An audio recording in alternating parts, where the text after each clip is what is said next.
was asked to give a presentation on the aviation concerning D-Day. I can tell you that in 15 minutes. What I'm going to tell you is I'm going to go back to the history, how we really prepared for it grudgingly as far as having an aviation community and an aviation industry, and what the Germans and the Russians were doing at the same time, and some misunderstandings. And of course, all of that came together when we had to go to D-Day. And D-Day was something that was thrust upon us, but I'll get into that, when we're bringing that up. Yep, I'll just do a quick intro and then we can get back into it.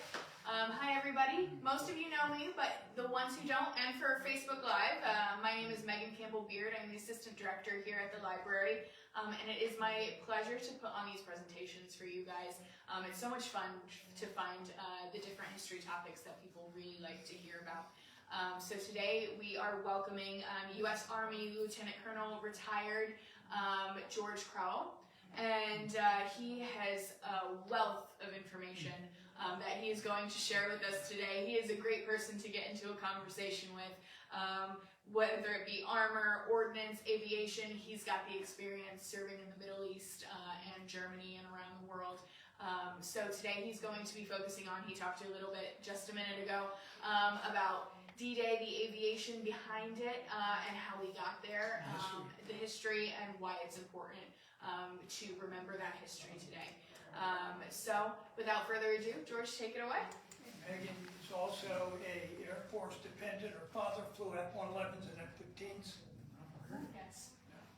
So, okay. As I said, I could talk briefly. I could talk all day as far as the aircraft, and I have materials here, aircraft and the statistics and all that stuff, but basically it's how we got to the point of D-Day, because that took quite a while. It took, in addition to that, there were a lot of things that we had to do, and I'll go into this. They were doing hellacious things to the French, but we were all tied together in treaties. So if you hurt this person, you were bound by them to have their back. And that happened with France, Belgium, Holland didn't play a role, England, of course, and then, of course, you had Bulgaria, Romania, Russia, and things like that. Well, in the beginning, the Russians, they were the Tsar, okay, the royal family. There was a lot of unrest. Well, in the beginning of the First World War, the Germans didn't really want the Russians to be in the fight. First of all, they didn't want a two-front war. So what they did was they kind of helped the Soviet system right along, because there was a civil war coming, right? So what they did was they actually got Marx and Engels in that community to kind of go and set fire to basically the whole concept and to start the revolt. When they did that, then the Russians pulled out of the First World War. And that was they lost a lot of soldiers. So basically then it was the fight against France and England and what have you. And it was interesting, as that happened, of course the Americans come in. And the Americans are coming, they're not coming with aviation assets, they're coming with just people. And we literally built an air force in France. The French had these planes called the Newports. They didn't like them. What did they do with them? They gave them to the Army, our Air Corps. And that was basically the beginning of our Air Force. Okay, we literally were building an Air Force around, because we couldn't do it in the States because nobody wanted to support it. It wasn't necessary. There was another problem going on. While we were developing in the country our defense system, we had, and most people will say that our presence in the world was naval.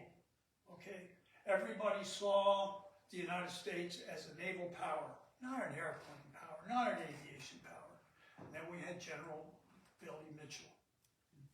Billy Mitchell came up, and he contended that with one bomber he could take out one ship. And in fact, he actually got court-martialed because he was so defiant to say that that was going to be the next hurdle for us, because we're literally, in our worldview, we were putting a lot of emphasis on naval power. We were spending our gold, we were spending our resources to have bigger battleships. Well, I basically neutralized the whole concept about battleships, and what happened is our war weapons changed to aircraft carriers. And he literally, the Navy just really forced the government to maintain battleships and things like this. But Mitchell had the foresight to know that just economy of forces and how you could do it, that battleships were just very vulnerable. And of course, we were using them all over the world. But he was the one that really came up with the idea of bombing them. And so, you know, dollar for dollar, it was easier to have one plane with one bomb take out a whole destroyer, or not actually destroyer, but battleships. And so that was ongoing. So there was no emphasis on us to change that, because that was the military as it existed. Now, keep in mind, during the 20s and 30s, there was no emphasis for us to have a big standing army, and not to mention an Air Force. Now, that said, when we left after the First World War, we came back to the United States with all these aviators, with these planes that we didn't really want. Well, we basically just cashed them. We tore them up. We destroyed them. We didn't need them. We didn't need these old planes. And we finally, in fact, every plane that we were flying at the end of the war were French. There was the SAP, Sapper Campbell. And that was what Eddie Rickenbacker flew. Now, there are three people, and it's in a book that's covered in the aviators.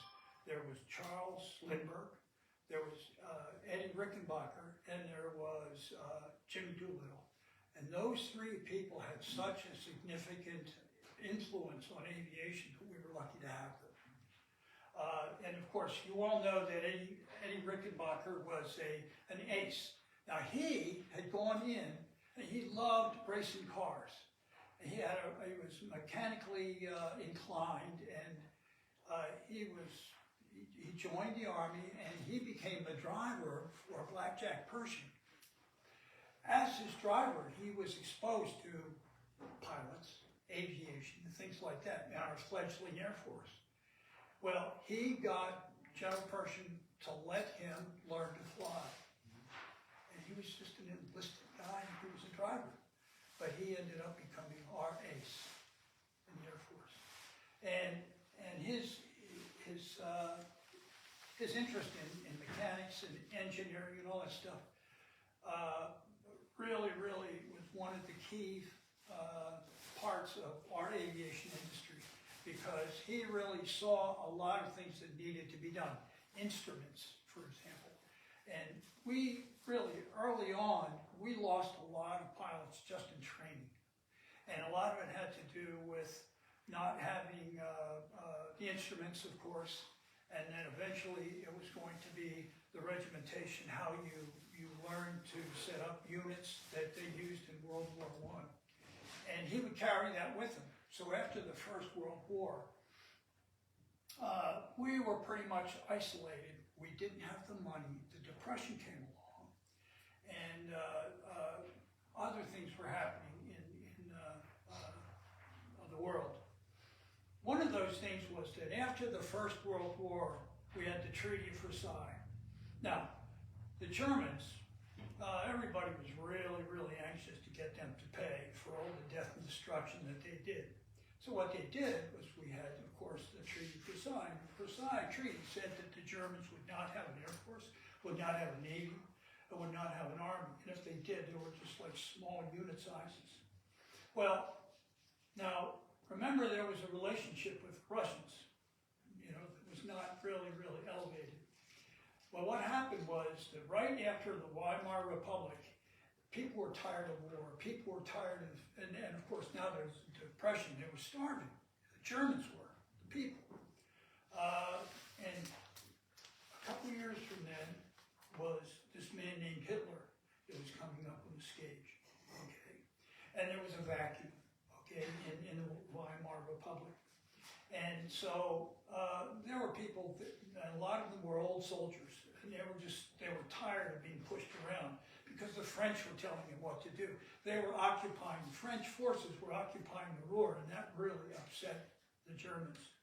So what they did was, the Germans went to the communists and said, look, we have a deal for you. We're not allowed to maneuver, develop, practice aviation, tanks, or any of that stuff. But if you let us go to Russia, and you can use our training areas, you can, so basically they were swapping information and the opportunity. And of course, nobody on the Allies, they weren't going to say anything about it because nobody was really into poking somebody else in the eye. And so that started the initial relationship with the Germans and the Russians. And it also, there was a lot of kind of cross-talking as far as military engineering and a lot of things like that. So now in the United States, like I said, we weren't in any hurry to build a defense. We thought we were pretty safe. Naval, defendable boundaries and all that kind of stuff. We always pretty much got involved by somebody else's wanting us to be there. So meanwhile, this person, Hitler, comes along. And what he does is he takes advantage of the vacuum, the power vacuum, and the old Bismarck and the old Prussian government basically is dying out, and they've moved them to Holland, and they're just looking for some stability. People are tired of being hungry. And then they really start finding fault. And of course, you have to pick somebody like maybe the Jews, maybe the Gypsies and all that stuff. And everybody just said, yeah, they're the problem. That's why we're starving. You know, there was a lot more to it than that. But in any case, that gave the Germans, specifically the Germans, a cause, celeb, if you will, to start building up. We're not going to let the Treaty of Versailles teach us or prevent us from being us, okay? And Krupp came in and basically there was a lot of financing that Hitler eventually got, and he undermined literally the government at the time, the Weimar Republic, so that he was looking for opportunities to take control. And he took control because basically there wasn't anybody that wanted to do it, okay? And so they were starting to get into aviation and do that, and then comes along the Spanish Civil War. Well, now you had Hitler, and Hitler was coming to the rise, and then you had Franco, and Franco was a fascist. Of course, they were doing all the same thing in Italy. And what happened was, when Hitler and the Germans sided with Franco, they said, well, you know what? You need an air force? And of course, you know, it was affirmative. And by this time, the Germans had already brought out their Me-109 and their Heinkel bombers, twin-engine bombers. And so basically the Condor Legion, which was the German Air Force, they were the ones that really practiced all the things. And it's Guanera. It's a city in northwest Spain that, in fact, Guernica. Yeah, they were told that they were the next target. And what the Germans did is they went in and literally flattened Guernica. And Pablo Picasso did this painting of just the horrors of Guernica. They leveled it. And that was the first look at what, as a strategy of carpet bombing was like. So all these little things were coming together and building an Air Force and telling them the capabilities and things like that. We weren't really looking at stuff like that because we didn't really have a dog in that fight. The Germans, it was kind of like a risk-free way of getting practice. Right. Something to it. Right. Yeah. And so, and when you're doing that, when you're practicing, you're training your mechanics, you're training your supply system, you're training where those resources are coming from, you're getting people used to supplying those things for your airplanes, you're establishing your industry in your country. So all these things are happening, and this takes time. But when you have a cause to do that, like the Civil War, you really come across with and that was one of the problems we had, because initially, when we came out of the gate for World War II, the Germans already knew what they were doing. They knew how to literally, tactical is local, strategic is broad. They could do both. And so it didn't make any difference that when they attacked the French, that the French had more tanks than the Germans did. But it was how they used the tanks. Same thing with the planes. So in the beginning of the war, we're all looking at Dunkirk, how everybody was stuck on the beaches and the Germans had their way with their fighters, and they strafed and bombed and strafed and bombed, and I mean it was horrendous. But the people all rose to the occasion, got their little boats, picked everybody up, took them back. Okay, well that was the Germans, and they had air superiority. Okay, but that was going to change. So as it goes on,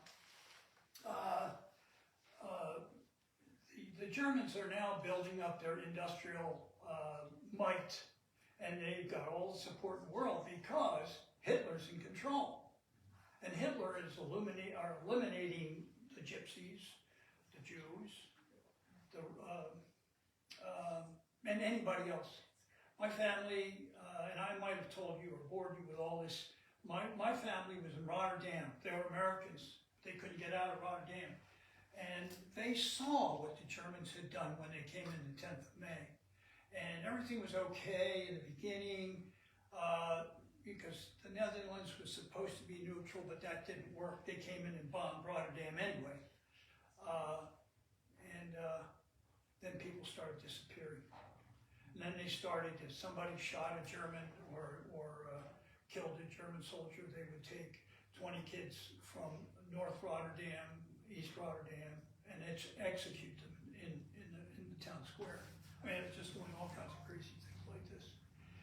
And the thrill was gone. By that time, that became part of the Western Wall, as far as, and that's where a lot of air bases ended up in, because it was right close to England. But the Germans had a lot of air bases in England besides Belgium and France. But that's how we were really set up. And of course, when the Germans started going, they didn't really want to go to war with the English. And there was a problem where now Britain's an island, and it's a naval, naval defense. They had an army, or they had an air force. Then they had a kind of robust air force, but it was small. It was homegrown. And they did need some airplanes. They did need an infusion of planes because they were getting bombed all the time. So they didn't really have the opportunity to have all kinds of factories set up and things like that. And that's where we came in. My dad was in the British Army. Okay. And the same as consistent with what you said, that Britain got into the war because they had treaty with Poland, and the Germans invaded Poland. So typically, Britain declared war, but they didn't have an army, an air force, or a navy, or anything. They were totally unready. It was like 8 months before they actually did it. In the meantime, they were scrambling like crazy, trying to pull together the armed forces that they needed to go The to war. same thing that happened in the Second World War happened in the First. We got backed into this because we had a treaty. We were being a friend of a friend of a friend. And there's so many things when you think, okay, I want to start an Air Force. You need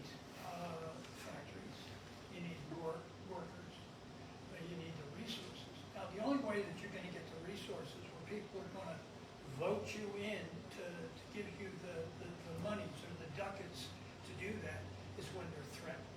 They're not gonna do it out of their way. They're gonna get scared. And a couple of bombs really, really helps. Now, in the First Gulf War, or not First Gulf War, the First World War, the Germans, they didn't have big bombers to speak of. They did, but not a lot, but they had Zeppelins. These are Vulcans that drop bombs. Well, they drop bombs in the wrong place. They upset the Brits. Now, the Brits thought, well, we're going to do something about this, but we don't know how. We don't have a big air force. But they started building on that. They started getting help from us. And then when they asked us to participate, we said, yeah, we'll come over here, but we don't have any pilots, okay? But we got to make some. But we don't have training programs because we don't have all these planes. We don't have any planes. Well, the French will give you the planes, so they did that. So that's where the seeds were planted as far as establishing an air force. Okay. The British didn't have any money to buy airplanes from the US, so they leased. The British Empire had all these little islands all over the world, and they said, yeah, we could get island exchange for so many planes. You know? Well, that was important because, well, I'll go into this a little later, but when we were starting, when we were making all these planes, not for us, because we weren't really in the fight yet, but we were making all these fighters and all these bombers, and we had to fly them. We had to take them to England. Well, in order to take them the southern way, we had to go through the Canary Island, or not the Canary Island, but the Caribbean. A lot of those islands were English islands, so we gave them a couple of destroyers and things like that, and that's basically the part of our lease. And we got those islands so that we could ferry our bombers to go down to Brazil, and in Brazil they flew across to go into Africa, into Morocco, and that whole part of that. But it was all kind of a plan that came together. I might say that it was definitely, we were kicking and screaming to be brought into this, but it was a continuation of a weakness in the German government. Hitler comes up, and there wasn't anybody around to stop him. Nobody wanted to. You know, he's going to do something. He's going to do something more than what somebody's doing now, which is nothing. You know, and so a crazy man is better than no one, or somebody that's not going to change things. He has one big idea in his head, and that's put it in pursuit. And a lot of that had to come from his experience in World War I, and his bias, you know, his thing against Jews and things like that. His experience when Hitler was an art student in Austria, it was not flattering. And it was like, just find somebody to hate and everybody will collectively jump on, okay? But anyway, so here we are. The United States is building all these bombers, all these fighters who were trying to get them. Now the northern way was to go up through Nova Scotia over to Labrador, Goose Bay, and that has been the military and civilian too, because every time that I've flown either civilian or military, I always landed at Gander or Goose Bay, which is in Labrador. And in the old days, they would sometimes land on Greenland, but if not Greenland, it would be Iceland, okay? And that was the other way that they used to ferry. Now, and then Scotland. And well, one of the things that we all need to take into account was we lost a lot of planes doing that, okay? Now, back in the States, our factories were really cranking out all of these planes and all these fighters. And we also were developing training. We had the space, we had the time, we had the places, okay? Well, there's a gentleman in Binghamton by the name of Mr. Link. Mr. Link was the one that came up with the idea of a flight simulator. It's called the Blue Box. We have one in our museum down at the Wings of the Eagles, right in the airport. And what this was that when early on in aviation, if you were learning to fly, you had to be in an airplane that had 2 seats so that your instructor could be there to tell you what to do, what not to do, how to kill yourself, things like that. Well, he invented this box that was up here. You got in it, you closed the top, and basically you were flying IFR, which is Instrument Flight Rules. You were flying by looking at your gauges. Now, they were developing those gauges as all this was going on, because in the old days when Charles Lindbergh was flying the mail, okay, things were very up and down, left and right, and I mean, they didn't have the brakes or anything like that. And he eventually, after he had finished flying to France, he was flying mail planes, okay, and he was flying in weather that was horrible. And he had actually jumped out of a couple of airplanes because he was lost. He was in the clouds. He couldn't fly because he wasn't used to flying with instruments. So Charles Lindbergh, Eddie Rickenbacker, and Doolittle all kind of helped in developing the inside of an airplane, instruments and things like that.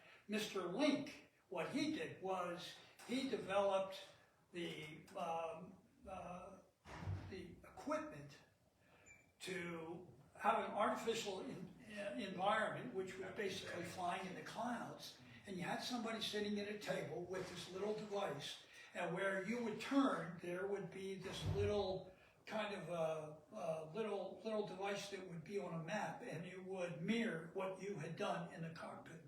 Well, that gave us the edge. For the Germans, when they were teaching somebody to fly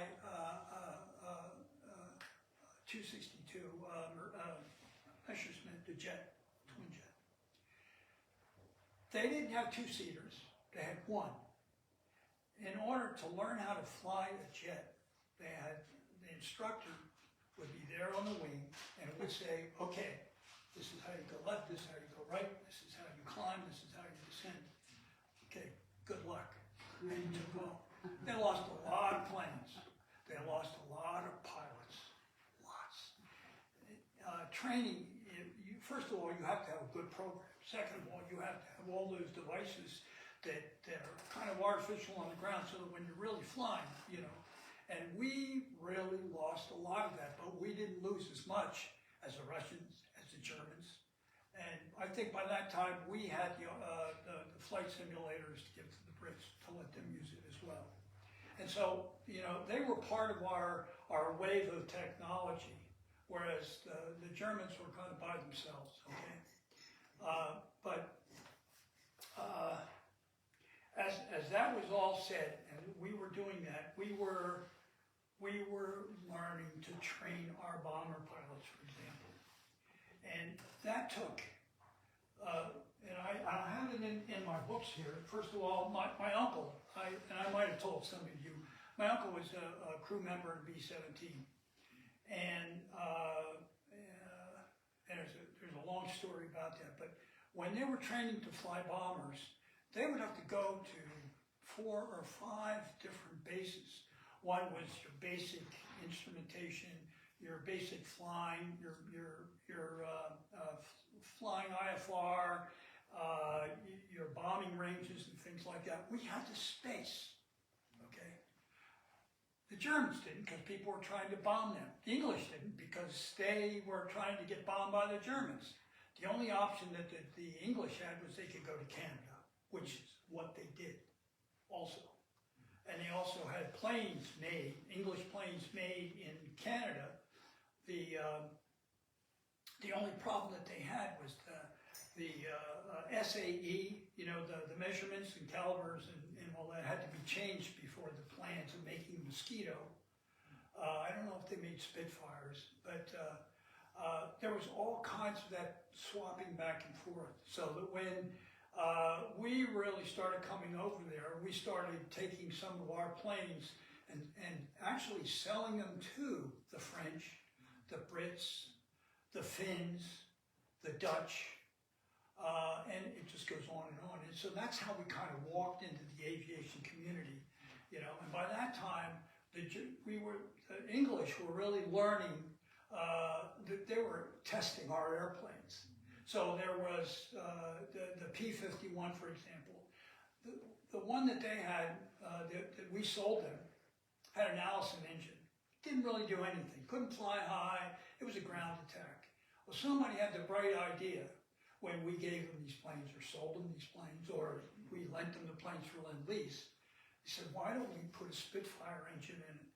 It was a Merlin, or the Rolls-Royce engine. It solved all their problems and it turned this airplane into a high altitude, nimble fighter. And the one thing they did, there was one thing I didn't mention, but one of the advantages of having Doolittle, Jimmy Doolittle, and all those guys that were in the aviation community, besides being a reserve pilot, besides having a PhD from MIT in aviation, he worked with Shell Oil to develop high-octane aviation gas. Nobody else had that. We did. That gave us an extra leg up to fly and maneuver at high altitudes. And along with that, with the Brits coming up with the Merlin engine, which we eventually had Packer make under license, and we started using it in all these other planes, and it was a far superior airplane. It gave us a better edge, you know, to do that. And we were doing this with so many different things, you know, even our bombers. We would give it to them, they say, well, this didn't like that, they didn't like that, but this was a good idea. And so by the time we got involved, and we came bringing in our bombers, they had been combat tested. And they also learned from the experience with the Germans. I was reading about the story about, I guess, the Spitfire pilots, they were getting into dogfights with German airplanes, and all of a sudden, whenever this happened, the Germans were going to go to a street dive, and it turns out that the Spitfires had a gravity-fed carburetor, so the engine would stall, whereas the Germans had actually there's a pump or something that was under pressure, so they could fly. yeah. And they captured a German plane. Well, they knew that. They knew that the Spitfires would do it. And if you ever watched it's the English movie about the Battle of Britain, and they had it right, because when they showed the movie of Spitfires turning upside down, you hear them popping, popping, popping. Whereas and if you look at it, another side of that is if you see in that movie, they show you German airplanes. Well, those German airplanes are from Spain. And those planes used Hispano engines, which were the English engines. And you could tell because a regular Messerschmitt engine was upside down. And the exhausts were down here. And the Hispanos were up here. Okay. But that was part of the technology that eventually, with superchargers and all that stuff, and that's working it out, you know, because the Battle of Britain, they didn't have a whole lot of options, you know, and thereby the hair of their chinny chin chin, they made it, and it taught the Germans also something too. And the 100% fuel, it was just one thing. Of course, the instrumentation was another thing. The link trainers were okay. The finding out the northern route and the southern route was another game changer. And this is all, you didn't have a whole lot of time to plan this. It's all right on the fly. And everybody was communicating though, which was really, really good. Now the Russians were in there somewhere, and the only way that they really, we had tried various different things with the Russians, like we would, for some bombing missions, instead of turning around and having to go through all that flak again, we would just fly to Russia. We'd refuel and then we'd fly back. Well, the Russians started doing crazy things like maybe taking the planes, not cooperating, and that didn't sit well, you know. And that was, there were other things that were going to happen. But meanwhile, we were giving them hundreds of planes, thousands of trucks, because we believed that if the Soviet Union was fighting on the Eastern Front, that was less soldiers they could put on the Western Front. And that really was it. Now, Stalin wanted us to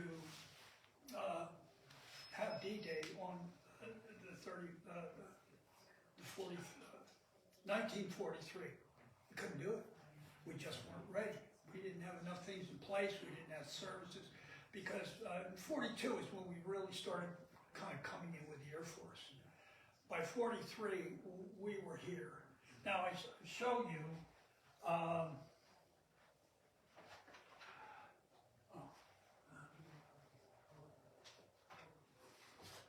if you have any idea how many airfields that we had. Now, these airfields were just American airfields.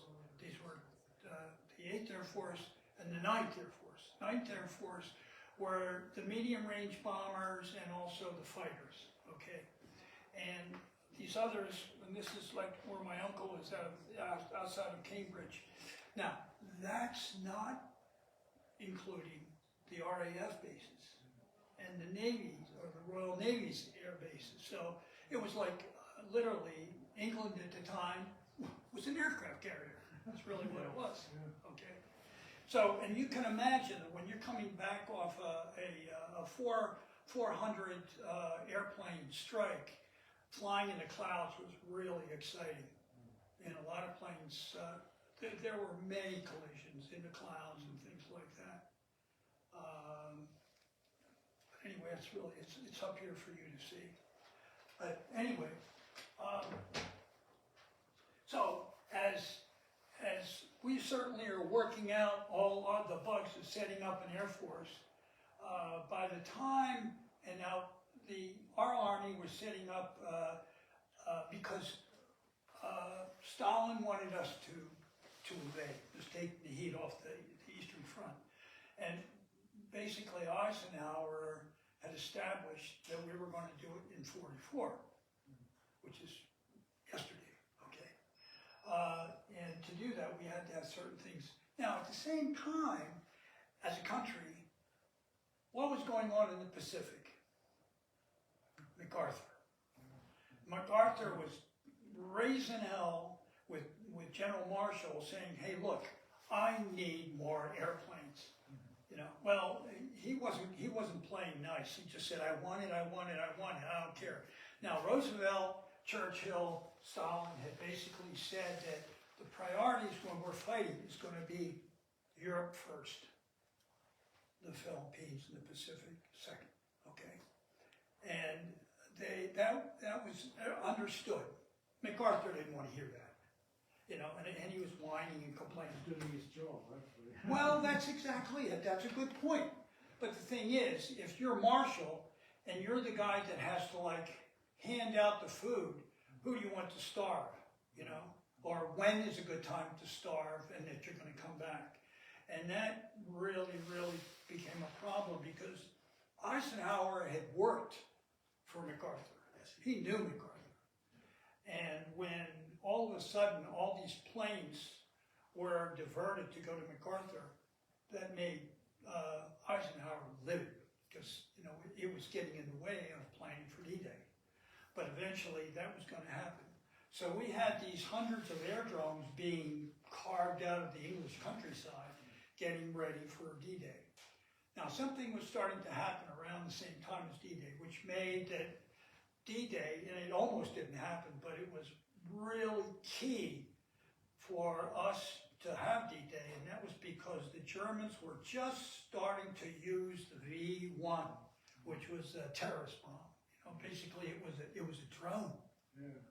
And they were pulling it out of the woodwork, but they were launching them, and they were starting to hit London. And when they were doing that, that caused the civilian population to take all their children, get them out of town, any someplace that those the V-1 and so the whole mission was to find those launching sites in France. And so when they did that, of course, that's when you send in the fighters with the fighter sweeps and the medium bombers to go in, and they're fast, but they carry bombs to take them out, those sites. And that took the pressure off the civilians in London and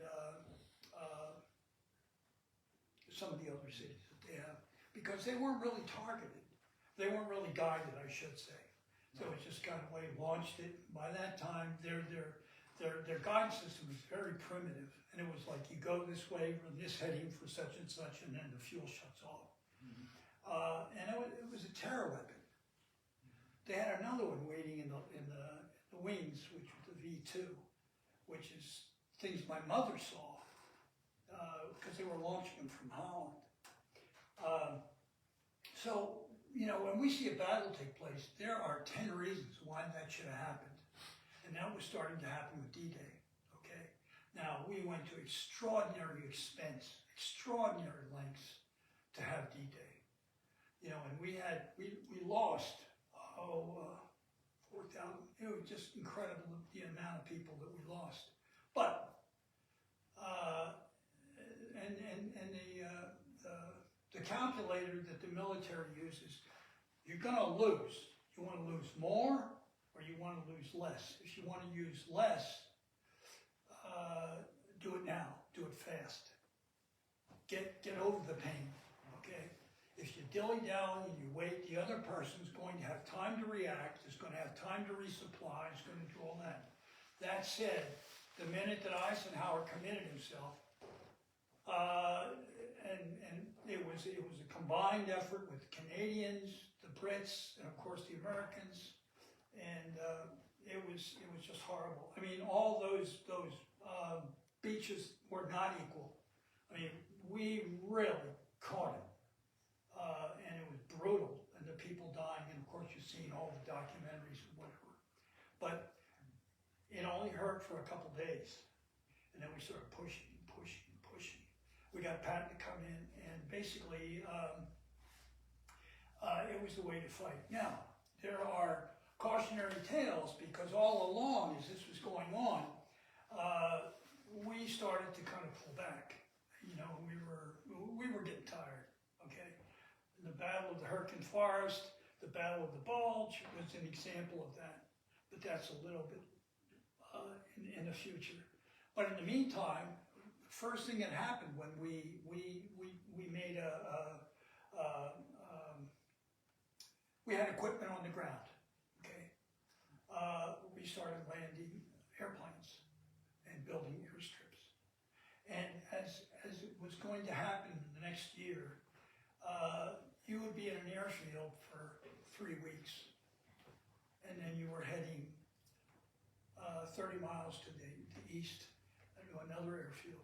And when I watched my father-in-law, he's flying P-47s, and I was following his orders, and it said he was at A-36, A-42, and they were just creeping through Germany, through Belgium, almost to the point of crossing the Rhine. Okay, that's how we worked. The only problem was we thought the Germans were kaput, but they weren't. They had their last dying gasp of the Battle of the Bulge. Well, I think when you're defending your homeland. Oh, absolutely. Absolutely. And I mean, that was their problem. Wherever they went, they had a hard time getting the locals really to support them. But what they were doing is they said, well, look, you know, we need new workers. So they went and they raided Holland, they raided France, they raided everywhere else, and sent the workers to work on their jet plants and things like that. So it was really a horrible example. And those people, if you didn't comply, you went to a concentration camp, you know. I got to go back to training. As I said, there was no place to train. They didn't have the time. The pilots that they had when they first came out, they were prepared. They had ample time to learn how to be a pilot, how to do lessons learned when they were flying in Spain, lessons learned that they flew when they were flying in Russia. Okay, now, and it wasn't because they didn't have the jets. They had enough resources to start building the Messerschmitt 262 in '39. If Hitler had said, were going to go all out and make jets. They would have had the pilots who had the experience, and it would have been outrageously horrible for us because they were deadly to bombers. Because they would go through the formations, just do what and they had bigger guns, 20 mil. So much faster. Oh yeah, and it was faster than anything we had. We had the Spitfire, we had but we didn't have anything that was that fast. So what we ended up doing is we were thinking outside the box.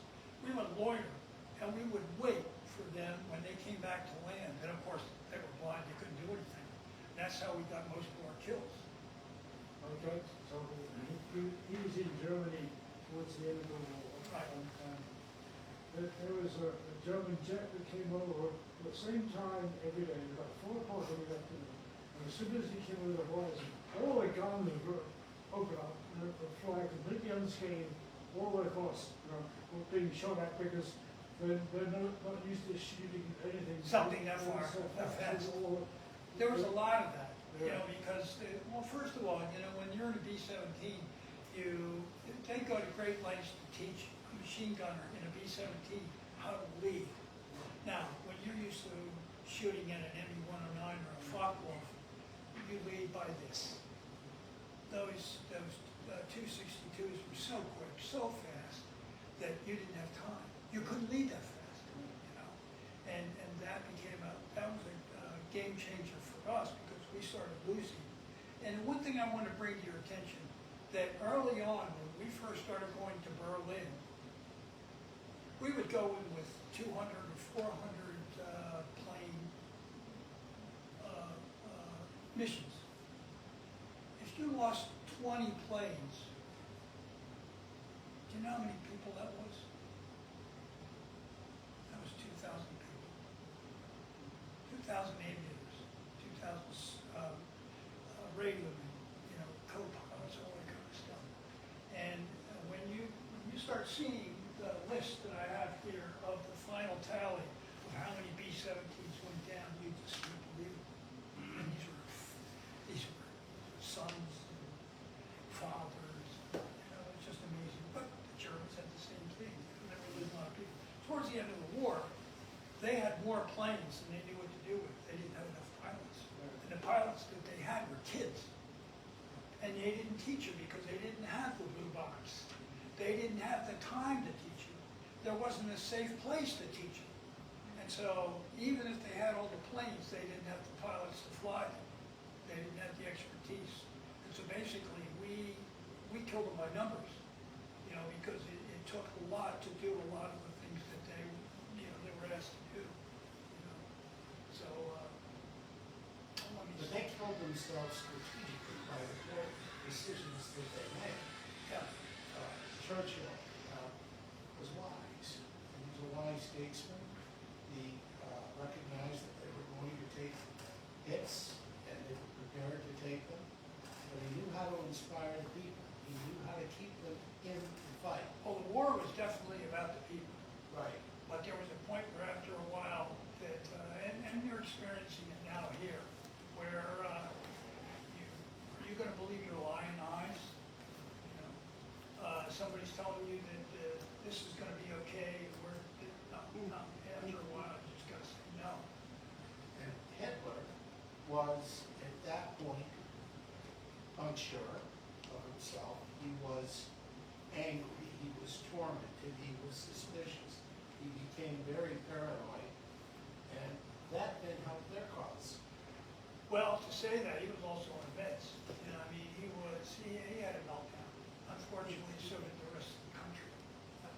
And that was the cautionary tale because the things that we thought at the time there was more to happen ahead and to see what Stalin was going to do with the East.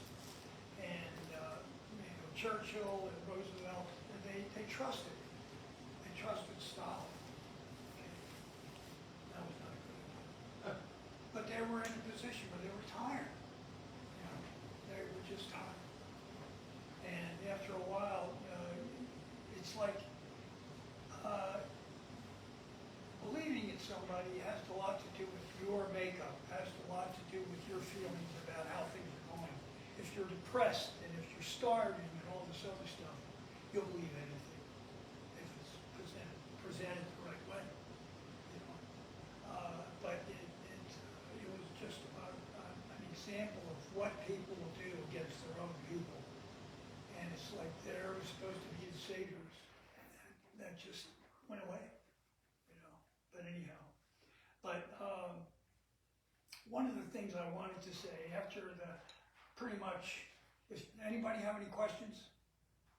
Okay. The one thing about when we finally made our attack on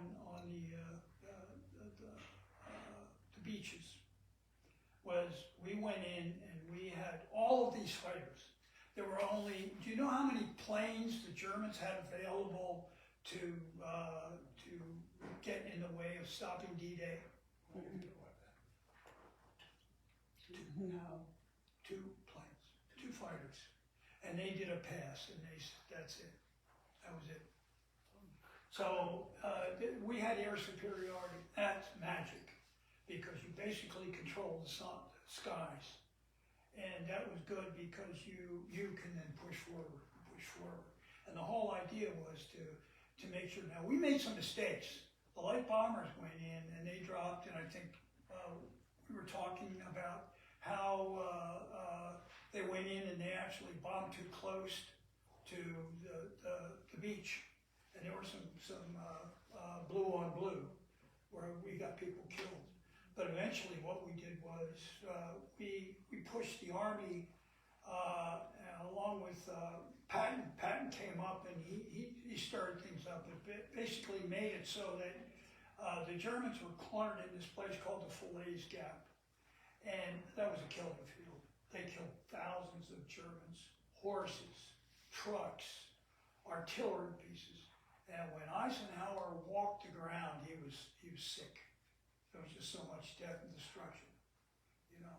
But then again, not long after that, they had to deal with the same kind of killing in the Battle of the Bulge, which was the last great. But it was amazing that we hung in there that long, you know, and we had the resources, you know, as far as with English as well, you know, because everybody was just, by that time, everybody was really tired, you know, and hungry. The one thing I wanted to bring up at the end of the war, I think I told you that my family was in Rotterdam at the time. The last thing that the Allied Air Forces did was they had decided the Germans were taking, and it was called the Hunger Winter, but it was the winter of '44.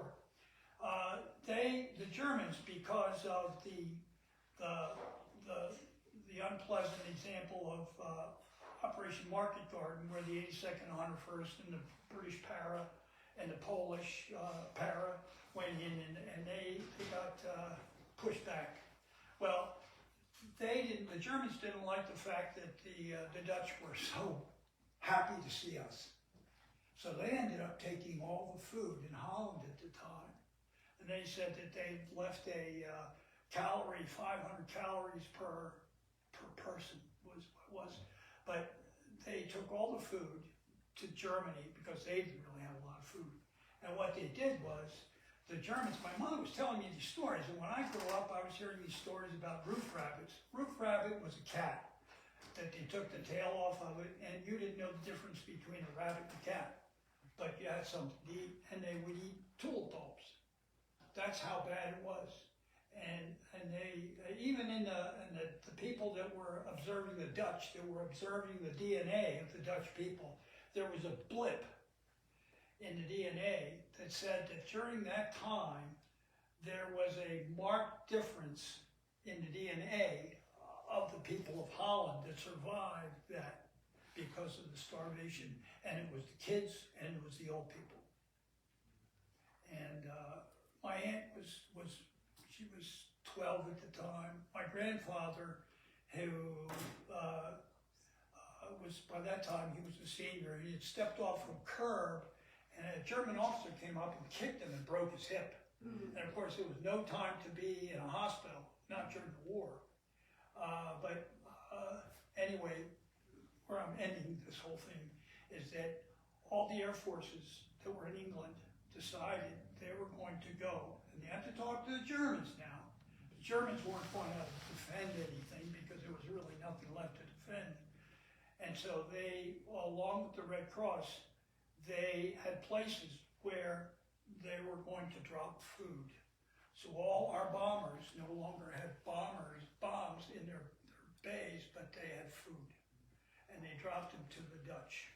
My mother was one of the people they dropped them to. One of the squadrons that participated was my father's older brother's squadron. He had, obviously before that, he'd gone down in the English Channel, but he was one of the squadrons, and it's like how amazing our lives are all connected with all this. But even the last thing they did, which was kind of a noble thing, was they were being humanitarians when they could have been so nasty and horrible. But I think that's about it. Anybody have any questions? I just had a comment about food, because Britain was short of food. Thanks to the Americans, they had these convoys of freighter ships which came across the Atlantic, being taken out by submarines and so on. Right. It was enough to keep Britain going. There wasn't anything, any luxuries. My mother had a cousin in Canada, and she would send boxes of food. I remember one of those. I don't know how old I was. It was for 3 or 4 or something. My recollection was a box like this, and my mother got all excited and opened it up, and there was some bananas in there, and my brother and I had never seen. I'd never seen a banana. So my mother peeled it. Said, "Take this," and we didn't like it. She said, "Okay, then I'll eat it." Yeah. Or another thing was Spam. Yeah. Spam was it was pressed meat, pressed what they were left from the pig. Yeah. And for those people that have seen Monty Python, that's where it all came from, because that was easy for us. Yeah. You know,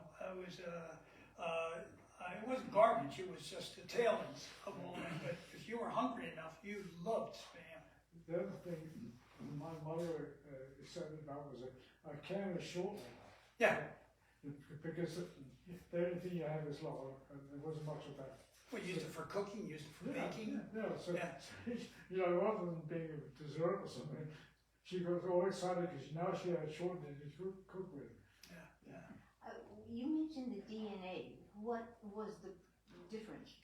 Well, the book that I was reading, it was Vitamization, and it was a lady that was going into great detail about the effects of vitamins and your DNA.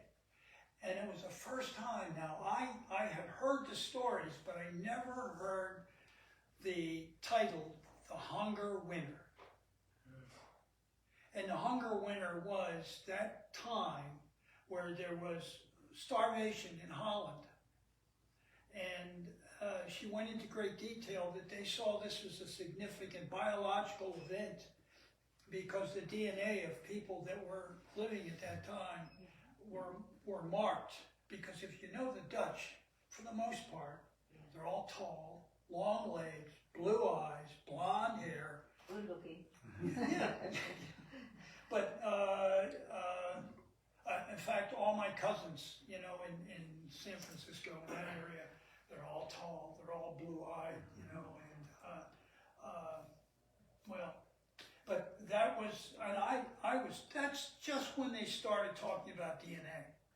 They were starting to look at that. They were starting to see what the markers were. I didn't know anything about it. I mean, I took anatomy and physiology, and that was the end. I didn't have anything more than that. Well, Yeah. I was too young to know anything about the actual war itself. After the war, there's food rationing in Britain, and in schools. Well, in London, there's not much sun. Okay, so there was an epidemic of rickets in kids in London because they weren't getting. Now, was that vitamin C that you would need? Vitamin D and calcium. They weren't getting any. So the government had arrangements where they would give every kid a small bottle of milk every day, and the first thing in school. That was still going on when I was in school. So that was effective. I remember that was the first thing that happened. In the wintertime, those crates of bottles sat outside until school started. So they put it in, and then you're drinking freezing milk, you know, Yeah. and you've got 2 minutes to drink it or something. Oh, is it like ice cream? Or? Yeah. You know, the lessons of history are profound. What's that? The lessons of history are profound. World War II, I don't want to say it's not my forte, but it's not my greatest area of expertise. But there are always lessons that can be derived from things. And, you know, when you look at the things that can be derived and you contemplate what's in front of us now in Europe, Especially now. especially now, the lessons that we learned, the safeguards that we propelled during a long period of time. And sadly, it appears like a lot of it is unraveling. And Well, the horrible thing that I'm starting to see, I mean, it was kind of, it could be nebulous, but right now it's intentional that there's a lot of history they want to wipe out. They don't want to have anything that you can go back and look at. And that is so wrong. well, I think that that's not, it's not entirely uncommon. Not deliberately, I don't think that's common. Hitler did it, Stalin did it. Well, that's pretty much what we're And- wanting to bring in. Right, and we're facing a huge calamity. And what is very, very difficult is the divide in our own country. And first of all, I want to also say you did a really, really fine job, as you always do. Well, But what really concerns me is the fact that if you talk to young people and ask them things about World War II or about segregation, civil rights, and so on and so forth, the vast majority of them don't really understand what we're talking about. And their 64K memories worked out. no. And this is a thing. Just wanted to finish one point. Just wanted to finish my last point, and that's simply this. When we allow that to happen, and it seems like we're in the process of allowing it, we become very vulnerable. And it seems like right now we are very vulnerable. And it's not just the enemy from outside, but it has become the enemy from within. The sad thing is, we have actually, and this is pretty much why I really wanted to bring this up, is it's happened before. It's happened before. Hitler divided everybody. Then you have, if you're separate, divide and conquer. That's really what it is. And we think we're so smart. We don't think that this is going to happen. It's happening right in front of us. And the sad thing is, it's making us personal. It's making the hurt personal, and we're not used to that. The only way that we're going to work together is if we have a flood, we have a fire, we do things like that, or our kids go off to war. It's just not what we're used to, and unfortunately, I think it's going to get worse. To change the subject a little bit, George, you and I talking about Charles Lindbergh, and I always thought, well, he was pro-German, and I never knew what happened to him after the war. Will you tell us? Let me bring you up to speed on Charles Lindbergh. I'm glad you brought that up. Charles Lindbergh was a key proponent of America First. And he was the one that said, look, we don't have to be in the war. Now, he had been asked. Lindbergh was one, Eddie Rickenbacker was two, and Jimmy Doolittle was three. Were all invited to go and inspect and tour the German aviation plants, bases, and everything. The reasoning was that the Germans wanted those people to come back and tell our politicians, you don't want to go to war with the Germans. And it got to the point where, and they were giving him medals. Now, he had gotten a medal, but so did Doolittle and all. That was kind of part of the flash, you know. But he was friends with Udet and Goering, you know, and they were saying, hey, look what we can do. And we have like thousands of planes. Well, that wasn't quite the case, but it was enough because we didn't have that many planes. We didn't have that many bombers, okay? And that was really blown out, and he was blacklisted. Now, Eddie Rickenbacker and Doolittle, they were all talking all the time. And they said, listen, Charles, you have to participate. Now, he had given up his rank. He was in the Air Force or Air Corps Reserves, right? And he so desperately wanted, when they bombed Pearl Harbor, they all wanted Eddie to get back, or not Eddie, but Charles to get back in the fight, right? And so he went to Roosevelt and asked him if he could do something, and Roosevelt just shut him down. And so he had to go around all that, and all the aviation people in the Marine Corps, the Army, and all that stuff said, listen, we need your help. Charles was asked to go to the Pacific. And when he went to the Pacific, there were problems. We had a plane, the Corsair, and the Marines wouldn't fly with it on a carrier. They couldn't land it. It was just too difficult. And so he went and showed the Marines how to land the Corsairs on a carrier. They had P-38s. P-38s were, they had long legs, which meant that you went long distances with it. But the Pacific was islands, and you had like 500 miles in between, and that used up a lot of gas. He taught the P-38 pilots how to back up on the mixture, and they were maximizing their ability so that they could go and do what they had to do, which was to shoot down Yamamoto when he was coming around Bougainville and he was doing his Inspector General. They literally knew where he was because they were listening to the radio, and they met him, the P-38s, and shot him down. And it was like getting rid of Patton. You know, it was a blast. It was a blow to the Japanese. He did many, many great things under the wire.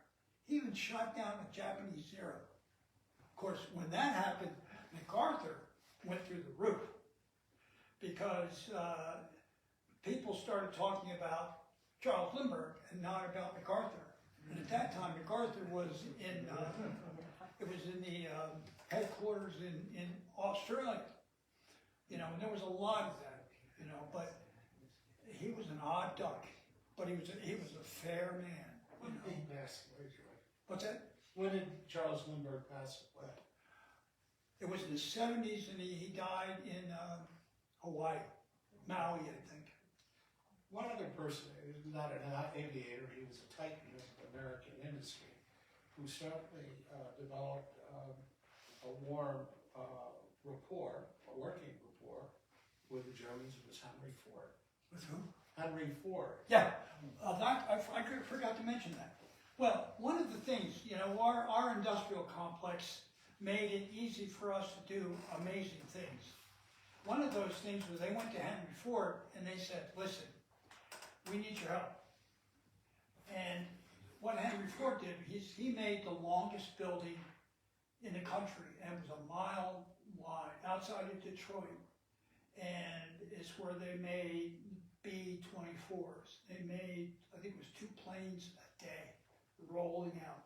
And then they ended up making the P-47s the same way. I mean, they literally were just cranking them out. And he was another odd duck. He was anti-Semitic. I mean, widely known. Yeah.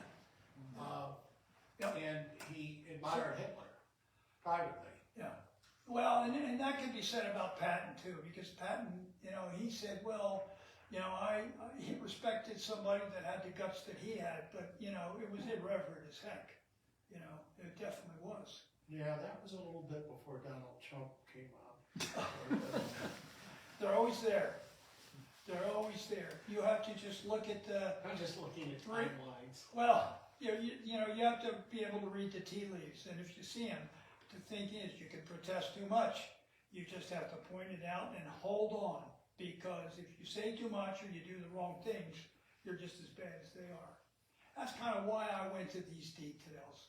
Like I said, I could have just talked for 15 minutes and told you everything that you wanted to know about fighters, light bombers, heavy bombers. I mean, I could tell you things that, for example, this is important stuff, that the number of sorties that B-17 flew, sorties, one plane going up and doing a mission, was 291,508. Okay, and that was just one plane going and doing one mission.